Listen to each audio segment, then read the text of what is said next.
गांव के तालाब के पास एक बूढ़ी दादी रोज बैठा करती थी।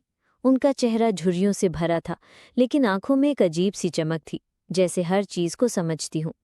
हर दिन एक सफेद बत्तख वहां आती और चुपचाप दादी के गोद में सिर रख देती। दादी उसके पंखों पर धीरे धीरे हाथ फेरती, जैसे कोई माँ अपने बच्चे को दुलार रही हो। गांव वाले हंसते हुए कहते, ये बत्तख तो पागल हो गई है। लेकिन दादी मुस्कुराकर कहती, नहीं, ये मेरी बहुत पुरानी दोस्त है। और फिर दोनों चुपचाप बैठ जाती, जैसे किसी बीते जमाने की बातों में खो जाती हूँ। एक दिन गांव के कुछ शरारती बच्चों ने बत्तख को पत्थर मार दिया।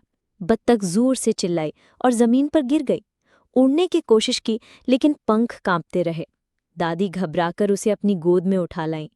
आंगन के कोने में उसके लिए नर्म बिस्तर लगाया, घावों पर जड़ी बूटी लगाई और प्यार से उसका इलाज किया। रात भर वो उसके पास बैठी रहीं, जैसे किसी अपने को संभाल रही हूं। अब वो बत्तख पहले से भी ज्यादा चुप थी, बस दादी की आंखों में देखा करती। उसकी आंखों में अब डर था, लेकिन दादी की गोद में उसे फिर से अपनापन मिला। कुछ ही दिनों में वो ठीक हो गई, लेकिन अब वो तालाब नहीं जाती, जहां उसे दर्द मिला था। अब वो सिर्फ दादी के पीछे पीछे चलती है, हर जगह। गांव वाले कहते हैं, दादी और बत्तख तो जैसे माँ बेटी हैं। और दादी बस हल्के से मुस्कुरा देती हैं, जैसे सब कुछ समझती हूँ।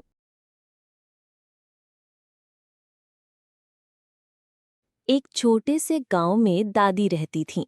उम्र भले ही 70-75 की हो, लेकिन दिल एकदम बच्चा।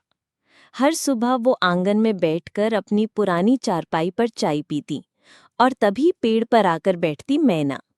दादी प्यार से कहती, आई मैना रानी, अब कहानी सुन। मैना चहचहाती, चूं चूं चूं चूं। और दादी उसे अपने जमाने की मजेदार बातें सुनाती, जैसे कैसे वो छिपकर गुल्लक से पैसे निकालती थीं, या कैसे एक बार शादी में मिठाई पूरी थाली खा गई थीं। धीरे धीरे मैना रोज आने लगी। कभी दादी को चूड़ी की आवाज पर नाचकर दिखाती, तो कभी उनके चश्मे पर बैठ जाती। गांव में सब कहते, दादी को तो अब पोते की जरूरत ही नहीं, उनकी मैना ही काफी है। और एक दिन जब दादी बीमार हो गईं, तो मैना उनके सिरहाने बैठी रही, बिना चहचहाए, बस चुपचाप। दादी मुस्कुराईं और बोली, तू ही तो मेरी सबसे सच्ची दोस्त है। तभी बाहर सूरज निकला और मैना उड़ गई, लेकिन दादी की आंखों में खुशी थी, जैसे कोई अपना हमेशा के लिए दिल में बस गया हो। गांव के कोने में एक दादी अकेली रहती थी। हर सुबह तालाब पर जाती, रोटी के 2 टुकड़े लाती और एक सफेद बगुले को खिलाती। लोग हंसते, बगुले से भी कोई दोस्ती करता है क्या? लेकिन दादी मुस्कुराकर कहती, कम से कम ये रोज लौट कर आता है, और बिना कोई सवाल किए। उन्हें किसी जवाब की जरूरत नहीं थी, बस किसी की उपस्थिति काफी थी। एक दिन दादी ने तालाब के पास एक बीज बोया और बगुले से कहा, तू पानी देना, मैं दुआ दूंगी। बगुला हर दिन तालाब से चोंच में पानी लाकर डालता। धूप हो या बारिश, उसका आना नहीं रुका। कुछ दिनों में वहां एक प्यारा सा पौधा उगाया, हर दिन थोड़ा और बड़ा।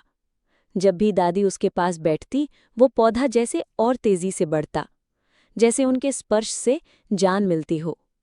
एक दिन बारिश में दादी भीग रही थी। पौधे की टहनियां अपने आप झुक गई, जैसे दादी को ढंक में लगी। गांव वाले अब चुप थे। वो जिसे मजाक समझते थे, वो रिश्ता बन चुका था। लोगों की नजरों में बगुला अब सिर्फ पक्षी नहीं, एक साथी था। दादी बोली, बोलने वाला हर कोई अपना नहीं होता। कुछ रिश्ते मौन मिट्टी और भरोसे से बनते हैं।